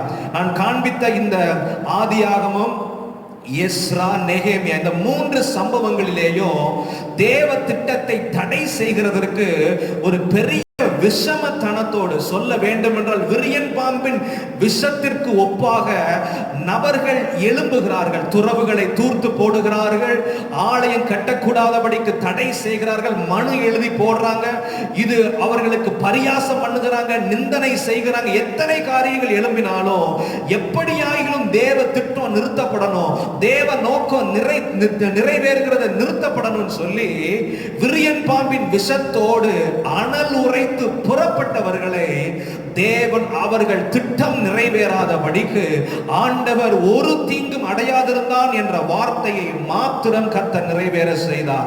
இந்த நாட்களிலே ஒருவேளை நீங்கள் நன்றாக ஜெபிக்க நீங்கள் ஆரம்பித்திருக்கலாம். மறுபடியும் சபைக்குள்ளே நான் பரிசுத்தத்தை உண்டாக்க வேண்டும், பரிசுத்தம் எங்க சபையின் அடையாளமா மாறணும்னு சொல்லி குறிப்புகளை வைத்து நீங்கள் ஜெபித்துக் கொண்டிருக்கலாம். எந்த நோக்கம் உங்க வாழ்க்கையில நிறைவேறணும்னு சொல்லி இத்தனை நாட்கள் இருந்ததோ அது எல்லாம் அகற்றப்பட்டு இப்பொழுது தேவன் தன்னுடைய நோக்கத்தை நோக்கத்தை உங்கள் உள்ளத்திற்குள்ளே வைத்து இதற்காக ஜெபிக்க உங்களை ஏவ ஆரம்பித்திருக்கலாம். நீங்களும் ஜெபத்திலே கொஞ்சம் பலம் அடைந்து கொஞ்சம் ஆண்டவருக்காக பிரயாசம் அடைய ஆரம்பித்திருக்கலாம். அதற்குள்ளே பிரச்சனைகள் ஒன்றன் பின் ஒன்றாக அனல் உரைத்து வெளியே புறப்படுவது போல இருந்தாலும் உங்களை நான் தைரியப்படுத்துகிறேன். ஒரு தீங்கும் அடையாதிருந்தான் என்ற வார்த்தை ஜெபிக்கிற உங்களை, தேவ திட்டத்தில் இருக்கிற உங்களை, தேவ நோக்கம் உங்கள் வாழ்க்கையில இருக்கிற வரைக்கும் ஒரு தீங்கும் அடையாதிருந்தான் என்ற வார்த்தையை கர்த்தர் நிறைவேற பண்ணுவார். ஆண்டவருடைய நாமத்திற்கு மகிமை உண்டாவதாக. இப்பொழுது இந்த விரியன் பாம்பின் விஷத்தை குறித்து சொல்லணும். ஒரு பழமொழி வழக்கத்தில் பழமொழி ஒரு காரியத்தை பழமொழியாக சொல்லுவாங்க, விதி முடிஞ்சவனை தான் விரியன் பாம்பு கடிக்கும். ஏன்னா விரியன் பாம்பினுடைய விஷம் அது சீக்கிரமாக செயல்படுகிறதற்கு வல்லமை உடையது. சீக்கிரமாக செயல்பட்டு மனுஷனுடைய இரத்த ஓட்டத்தில் வேகமாக கலந்து சீக்கிரமாக அவனுடைய எல்லா உறுப்புகளையும் செயல் இழக்க, அந்த உறுப்புகளுடைய திசுக்களை எல்லாம் வேகமாக சிதைக்கிறதற்கு அது ஆற்றல் உடையது. ஒருத்தனை கடிச்சிருச்சு அப்படின்னா சீக்கிரமாக அவன் மரணிக்க போகிறான். சீக்கிரத்திலே அவனுடைய மரணம் நிச்சயம். அதனாலதான் விரியன் பாம்பு என்று சொல்லி வரும் பொழுது அது மிகவும் மிகவும் விஷத்திலே அது உயர்ந்த விஷமாக, பயங்கர உயிரிழப்புகளை கொண்டு வருகிற விஷமாக விரியன் பாம்பின் விஷம் சொல்லப்படுகிறது. இப்பொழுது இந்த விரியன் பாம்பு பவுலின் கையை கவ்வி கொண்டிருக்கும் பொழுது பவுல் செய்த காரியத்தை இன்றைக்கு சபையும் செய்ய வேண்டும். அந்த காரியத்தை செய்யும் பொழுது நிச்சயமாகவே ஒரு தீங்கும் அடையாதிருந்தான் என்ற வார்த்தையை சபையின் நடுவே நிறைவேற பண்ணுவார். மறுபடியும் சொல்லுகிறேன், விரியன் பாம்பு பவுலின் கையை கவ்வி கொண்டிருந்த பொழுது பவுல் ஒரு காரியத்தை தவறாமல் செய்தார். அது ஏதோ அது பாடி ஸ்டிமுலஸ்ல சாதாரணமாக ரெஸ்பான்ஸ்ல செய்யறது போல அது இல்ல. அது நிச்சயமாகவே வசனத்திலே அதற்குள்ளே ஆண்டவர் ஒரு சத்தியத்தை வைத்திருக்கிறார். பவுல் செய்ததை நாமும் தவறாமல் செய்யும் பொழுது ஒரு தீங்கும் அடையாதிருந்தான் என்ற வார்த்தையை கர்த்தர் நிறைவேற பண்ணுவார். பவுல் செய்த காரியம் என்ன காரியம் செய்தான்? 5வது வசனத்துல அவன் அந்த பூச்சியை தீயிலே உதறி போட்டு, பூச்சியை தீயிலே உதறி போட்டு, பூச்சியை தீயிலே உதறி போட்டு, விரியன் பாம்பு என்று சொல்லி வரும்போது வேத வசனங்களிலே பார்ப்போம் என்றால் அந்த விரியன் பாம்பு எப்பொழுதுமே அதனுடைய முடிவு எங்க இருக்கும் அப்படின்னா நரக அக்கினி அல்லது கோபத்தின் அக்கினிக்காகவே இந்த விரியன் பாம்பு உருவாக்கப்படுகிறது. இந்த விரியன் பாம்பு என்று சொல்லி வரும்போது அதனுடைய முடிவு எங்கே இருக்கிறது என்றால் அது அக்கினியிலே அது முடிவடைய போகிறது. விரியன் பாம்பின் விஷம் ஒருவேளை மனுஷனுடைய வாழ்க்கைக்குள்ளே, விசுவாச பிள்ளையினுடைய வாழ்க்கைக்குள்ளே விரியன் பாம்புக்கு ஒத்ததான விஷமமான வார்த்தைகள், விரியன் பாம்பின் விஷத்திற்கு ஒத்ததான யோசனைகள் இருக்கும் என்றால் அது நிச்சயமாகவே நரக அக்கினிக்கு நேராகவே வழி நடத்தும் என்கிற அடையாளத்திலே பவுல் செய்த காரியம், விரியன் பாம்பு தன்னுடைய கையை கவ்வி கொண்டிருக்கும் போது தீயிலே அதை உதறி போடுகிறான். தீயிலே அதை உதறி போடுகிறான். மத்தேயு 23வது அதிகாரம் 33வது வசனத்திலே ஒரு வசனம் உண்டு. மத்தேயு 23வது அதிகாரம் 33வது வசனத்திலே, சர்ப்பங்களே, விரியன் பாம்பு கொட்டிகளே, நரக ஆக்கினைக்கு எப்படி தப்புவித்துக் கொள்வீர்கள்? எப்படி தப்பித்துக் கொள்வீர்கள்? எப்படி தப்புவித்துக் கொள்வீர்கள்? விரியன் பாம்பு குட்டிகள்னா அதுக்கு எங்க இருக்கு அடைக்கணும் அப்படின்னா, இது மனுஷரை சொல்லுகிற ஒரு வார்த்தை. மனுஷருடைய தந்திரமான பொல்லாப்பு செய்கிற மனநிலையில இருக்கிற யாரெல்லாம் இருக்கிறாங்களோ அவங்களுக்கு ஒப்பனையாக சொல்லப்படுகிற வார்த்தை விரியன் பாம்பு குட்டிகள். இந்த விரியன் பாம்பு குட்டிகள் சொல்லும் போது அது நிச்சயமாகவே நரக ஆக்கினைக்கு தான். நரக ஆக்கினியிலே அது ஒரு நாள் அழிக்கப்படும் என்கிற அடையாளத்திலே பவுல் செய்த முதலாவது காரியம், அவன் தன்னுடைய கையை கவ்வி கொண்டிருக்கிற அந்த விரியன் பாம்பை அவன் தீயிலே உதறி போடுகிறான். தீயிலே உதறி போடுகிறான். ஆண்டவருடைய நாமத்திற்கு மகிமைப்படுவதாக. இந்த உதறி போடுகிற காரியத்தின் அடையாளத்தை உங்களுக்கு நான் காண்பிக்க விரும்புகிறேன். கர்த்தர் உதவி செய்வாராக. லூக்கா 9வது அதிகாரம், லூக்கா எழுதின சுவிசேஷம் 9வது அதிகாரம் 5வது வசனத்திலே நாம் பார்ப்போம் என்றால், லூக்கா எழுதின சுவிசேஷம் 9வது அதிகாரம் ஆண்டவர் சொல்றாரு, தன்னுடைய சீசர்களுக்கு 1வது வசனத்துல இருந்து சகல பிசாசுகள் துரத்தவும் வியாதி உள்ளவர்களை குணமாக்கவும் அவங்களுக்கு வல்லமை அதிகாரமும் கொடுத்து ஆண்டவர் 2வது வசனத்துல அவங்களை அனுப்புகிறார். 3வது வசனத்துல எதெல்லாம் கொண்டு போகணும் கொண்டு போக கூடாதுன்னு சொல்லிவிட்டு 4வது வசனம் எங்க தங்கணுங்கிறாரு. 5வது வசனத்துல ஒருவேளை உங்களை ஏற்றுக்கொள்ளாதவர்களும் இருப்பாங்க. ஊழியத்துல எல்லாரும் உங்களை ஏற்றுக்கொள்ளுவாங்க, உங்க வார்த்தைகளை ஏற்றுக்கொள்ளுவாங்க என்பது கிடையாது. சில பேர்கள் உங்களை ஏற்றுக்கொள்ளாம இருப்பாங்க. சில பேர் உங்களை ரொம்ப மனதார வரவேற்பாங்க, சில பேர் உங்களை ஏற்றுக்கொள்ளாதவங்க இருப்பாங்க. 5வது வசனத்துல உங்களை ஏற்றுக்கொள்ளாதவர்கள் எவர்களோ அவர்களை அவருடைய ஊரை விட்டு நீங்கள் புறப்படும் போது அவர்களுக்கு சாட்சியாக உங்கள் கால்களில் படிந்த தூசியை உதறி போடுங்கள்.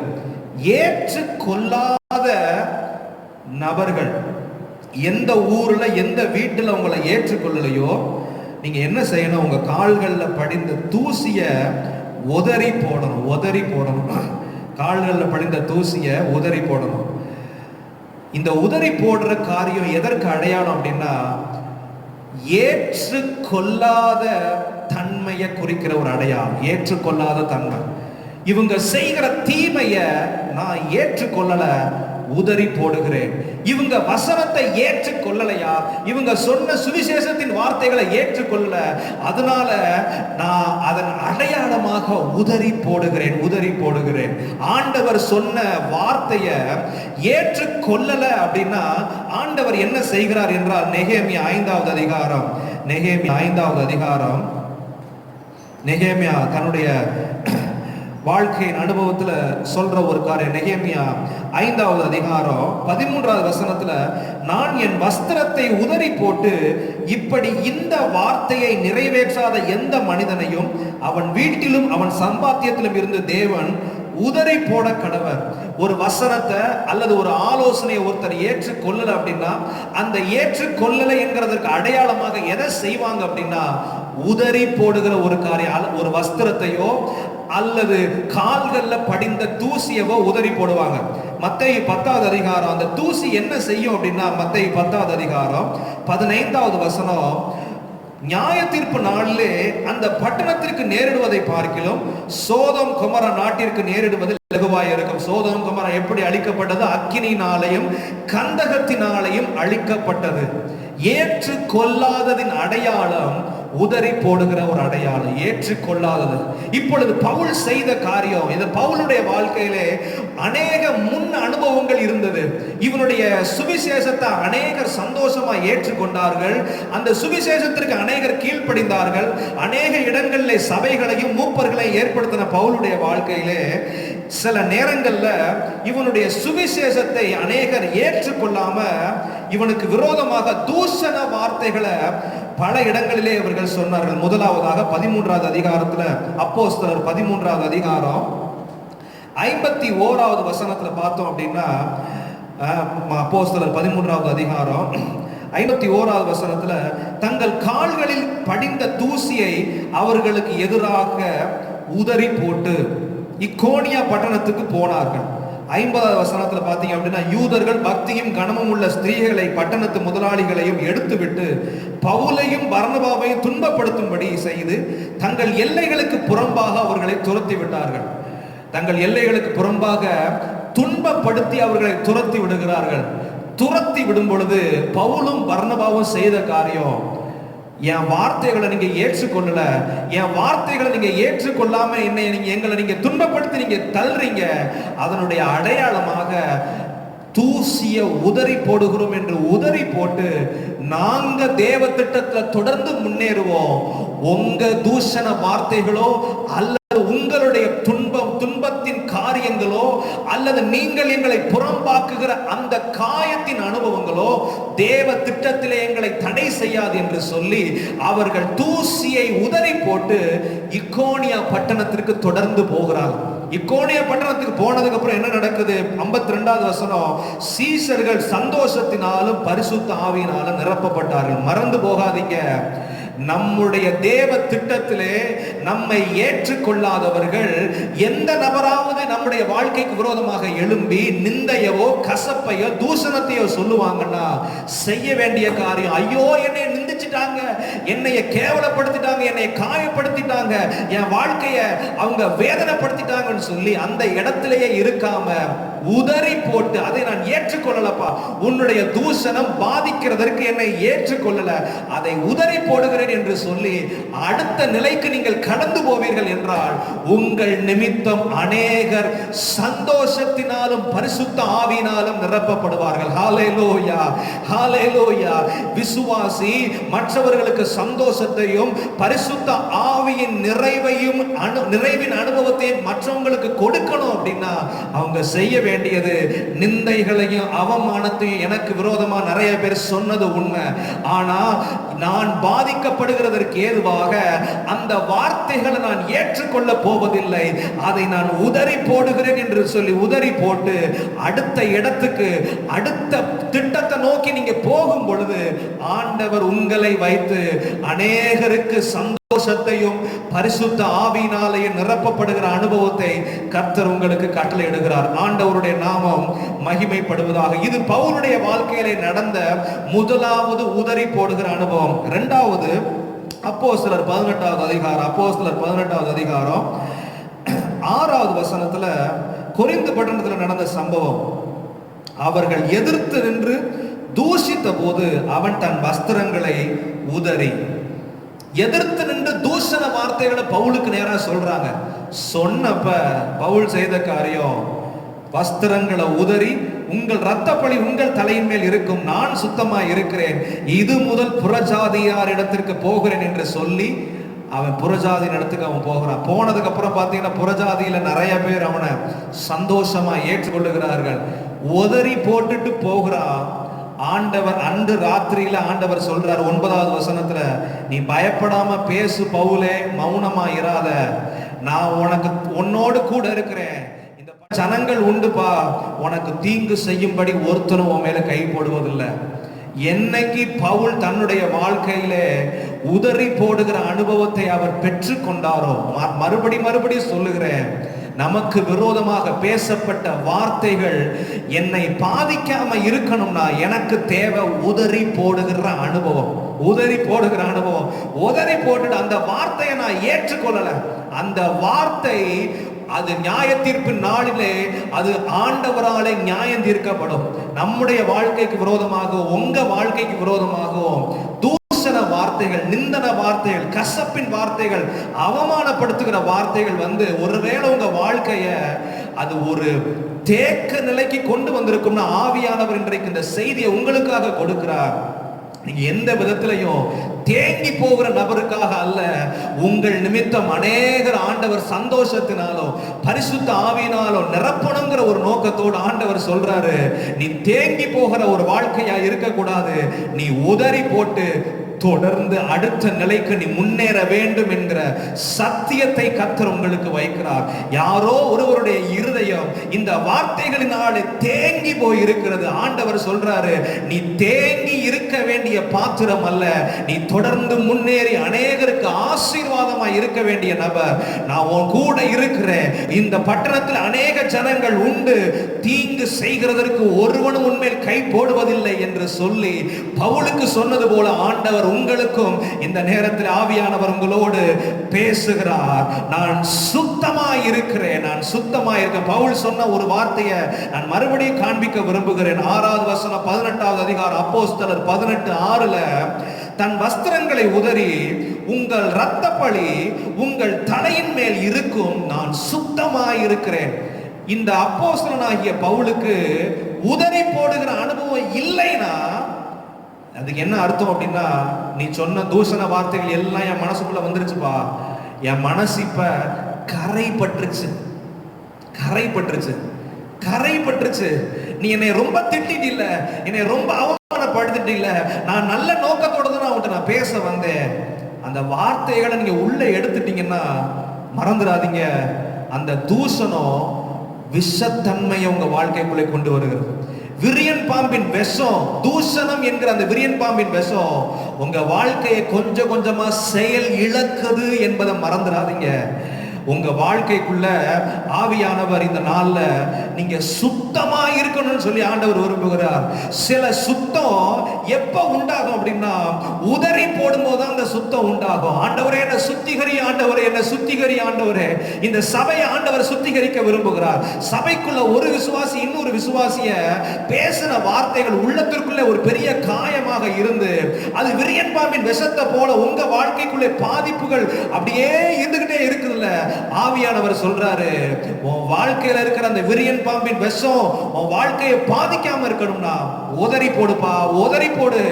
அந்த அந்த அந்த வார்த்தையை உதறி போட்டு, அந்த சம்பவத்தை உதறி போட்டு, அதை முற்றிலுமாக உதறி போட்டு அடுத்த நிலைக்கு நீ போக ஆரம்பி. இனிமே நான் ஊழியத்துக்கு வர மாட்டேன், இந்த நபரை நான் பார்த்து பேச மாட்டேன், இந்த நபரோடு கூட சேர்ந்து நான் ஜெபிக்க மாட்டேன்னு சொல்லி நீ ஒதுங்கின அப்படின்னா ஆண்டவர் சொல்றாரு, விரியன் பாம்பின் விஷம் உனக்குள்ள வந்துருச்சு, விரியன் பாம்பின் விஷம் உனக்குள்ள வந்துருச்சு. நீ தீங்குகளை பார்க்க போகிறாய். நீ தீங்குகளை பார்க்காம இருக்கணும்னா உதறி போடுகிற அனுபவம். உதறி போட்டுட்டு பவுல் சொல்றார், நான் சுத்தமா இருக்கிறேன், நான் சுத்தமா இருக்கிறேன். நீ சொன்ன தூஷண வார்த்தைகள், நீ எனக்கு விரோதமாக எதிர்த்து நின்ற வார்த்தைகள் எதுவும் என்னை சேதப்படுத்தாது, நான் சுத்தமா இருக்கிறேன். ஹல்லேலூயா. கர்த்தர் இந்த சுத்திகரிப்பை இந்த சபையின் நடுவே ஆண்டவர் கொடுக்க விரும்புகிறார். ஒவ்வொரு சகோதர சகோதரிகள், இந்த காணொலியை பார்க்கிற ஒவ்வொரு தேவ பிள்ளைகளுக்கும் தேவன் ஒரு சுத்திகரிப்பை கொடுக்க விரும்புகிறார். உதறி போடுகிறதுனாலே ஒரு சுத்திகரிப்பை கர்த்தர் தர விரும்புகிறார். ஆண்டவருடைய நாமம் மகிமைப்படுவதாக. சிலரை மத்தேயு 12வது அதிகாரம், மத்தேயு 12வது அதிகாரம் 34வது வசனத்தை நான் வாசிக்கிறேன். மத்தேயு 12வது அதிகாரம் 34வது வசனம், விரியன் பாம்பு குட்டிகளே, நீங்கள் பொல்லாதவர்களாய் இருக்க நலமானவைகளை எப்படி பேசுவீர்கள்? இருதயத்தின் நிறைவினால் வாய் பேசும். இந்த இடத்துல இயேசு ஒரு குறிப்பிட்ட ஜனக்கூட்டத்தை பார்த்து ஆண்டவர் சொல்றாரு, விரியன் பாம்பு குட்டிகளே, விரியன் பாம்பு குட்டிகளே. விரியன் பாம்பு கிட்ட விஷம் இருக்குது உண்மைன்னா, விரியன் பாம்பு குட்டிக்கிட்ட விஷம் எக்ஸ்ட்ரா ஒரு மடங்கு, ஒரு சில மடங்குகள் அதிகமாக இருக்கும். ஏன்னா அது வரைக்கும் எங்கேயுமே யூஸ் பண்ணிருக்கிறாரு விஷத்தை. விரியன் பாம்பு பல நேரங்களில் விஷத்தை அது உபயோகப்படுத்தி அது விஷம் அதுகிட்ட கொஞ்சம் கம்மியா இருக்கும். இன்னொன்னு, விரியன் பாம்பு கிட்ட விஷம் வெளியே வருது அப்படின்னா, பல் மூலமா வெளியே வருதுன்னா அந்த விஷம் குறிப்பிட்ட அளவு தான் வரும். ஆனா குட்டிக்கிட்ட, விரியன் பாம்பு குட்டிக்கிட்ட விஷம் வருது அப்படின்னா அது கணக்கு இல்லாம வரும். ஒரு நபரை கொல்றதுக்கு பல மடங்கு விஷத்தை அது வெளியே கக்கும். அதனாலதான் அப்போ யோவான் ஸ்நானகனும் சரி, இயேசுவும் சரி, ஜனங்களை சொல்லும் போது அவர் சொல்ல, விரியன் பாம்புன்னு சொல்லாம விரியன் பாம்பு குட்டிகளே.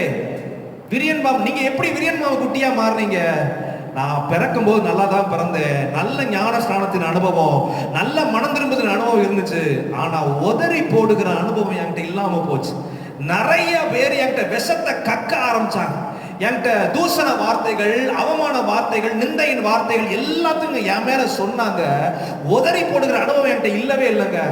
உதறி போடுகிற அனுபவம் இல்லாதனால அந்த விஷம் என் வாழ்க்கையில கொஞ்சம் கொஞ்சமா கிரியை செஞ்சு என் மனதுக்குள்ள இப்ப என்ன வார்த்தைகள் நிரம்பி இருக்கு அப்படின்னா, விஷமமான வார்த்தைகள், ஒரு குடும்பத்தை பிரிக்கக்கூடிய வார்த்தைகள் என்கிட்ட இருக்கு. ஒரு குடும்பத்தில் இருக்கிற சமாதானத்தை கெடுக்கக்கூடிய வார்த்தைகள் இருக்கு. ஆண்டவருடைய சமூகத்தில் இருக்கிற தேவ திட்டத்தை கெடுக்கணுங்கிற நோக்கத்தோடு செயல்படுகிற வார்த்தைகள் இருக்கு. சபையினுடைய ஐக்கியத்தை கெடுக்கணும்னு செயல்படுகிற வார்த்தைகள் என்கிட்ட இருக்கு. இருதயத்தின் நிறைவுக்குள்ள இருக்கிறது இப்ப எப்படி மாறிடுச்சு அப்படின்னா, ஜனக்கூட்டமா இருந்தவங்க விரியன் பாம்பு குட்டிகளா மாறிட்டாங்க. எப்படி மாறினாங்க? உதறி போடுகிற அனுபவம் அவங்க கிட்ட இல்லாம போச்சு. கொஞ்சம் கொஞ்சமா விஷத்தை அவங்க உள்ளத்துக்குள்ள சேர்த்து வைக்க ஆரம்பிச்சாங்க. இந்த அனுபவம், உதறி போடுகிற அனுபவம் இல்லாதனால அந்த அனுபவம் இவங்களை விரியன் பாம்பு குட்டிங்கிற லெவலுக்கு கொண்டு போயிடுச்சு.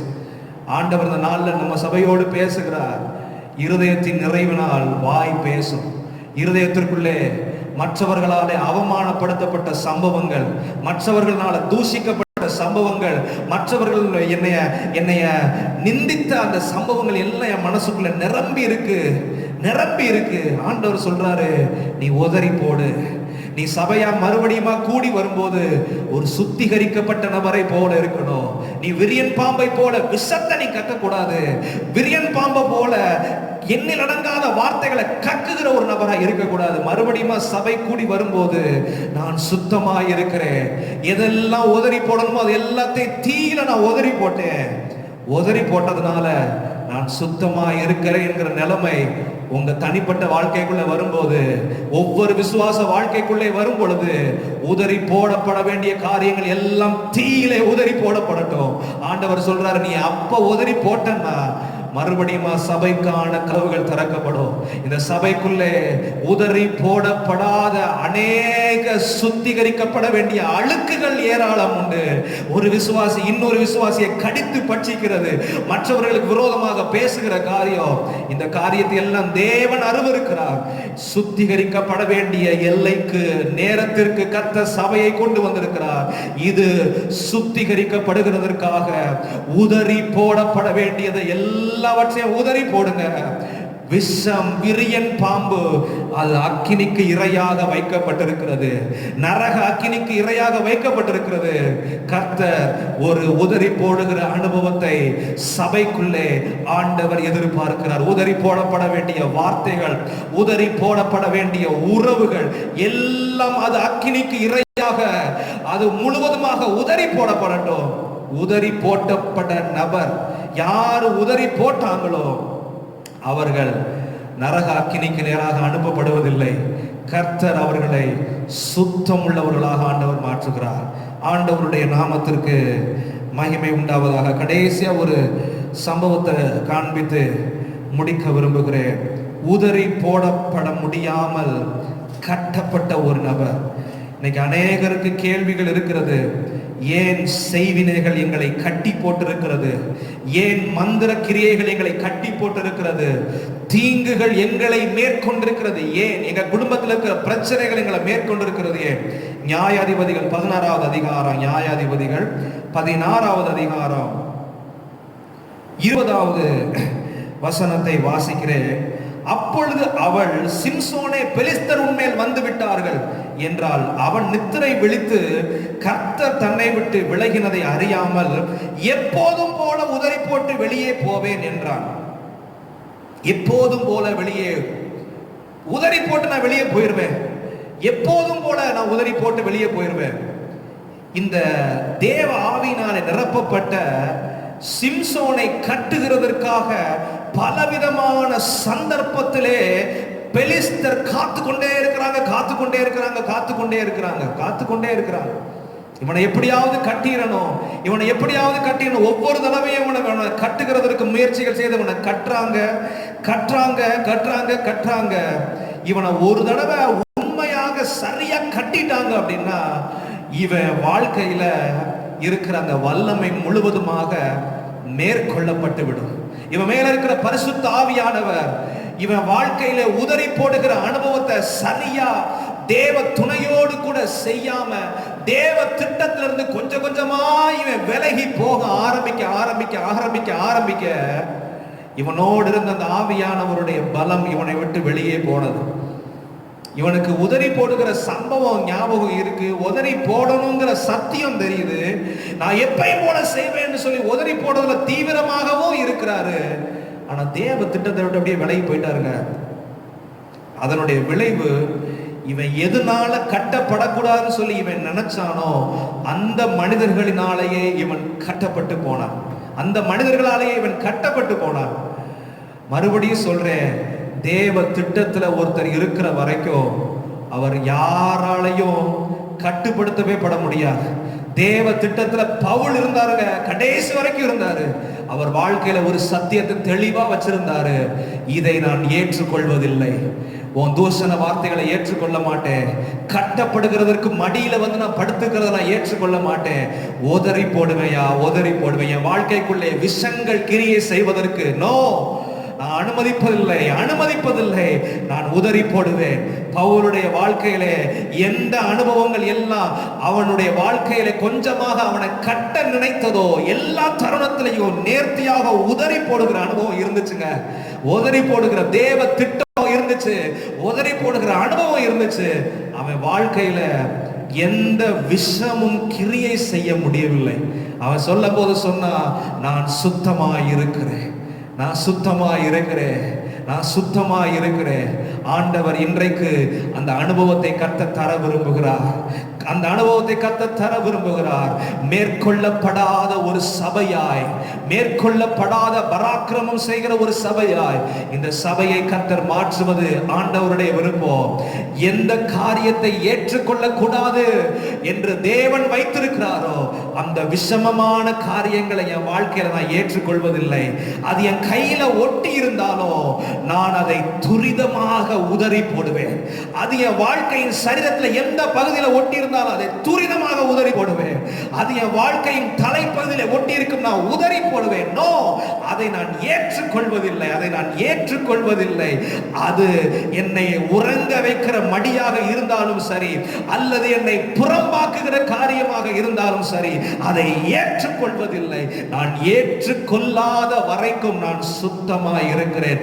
எந்த வார்த்தைகளை என் உள்ளத்துக்குள்ள வச்சு அதை அப்படியே அசை போட்டு கசப்புகளையும் வைராக்கியத்தையும் வளர்க்கிறேனோ, ஆண்டவர் சொல்றார், நீ சுத்தமா இல்ல, நீ உதறி போட வேண்டியதை நீ உதறி போடணும்னு சொல்லி இந்த தேவகோட்டை ஏஜி சபைக்கு கர்த்தர் சொல்லுகிறார். ஆண்டவர் சபைக்குள்ளே ஒரு சுத்திகரிப்பை கர்த்தர் விரும்புகிறார்.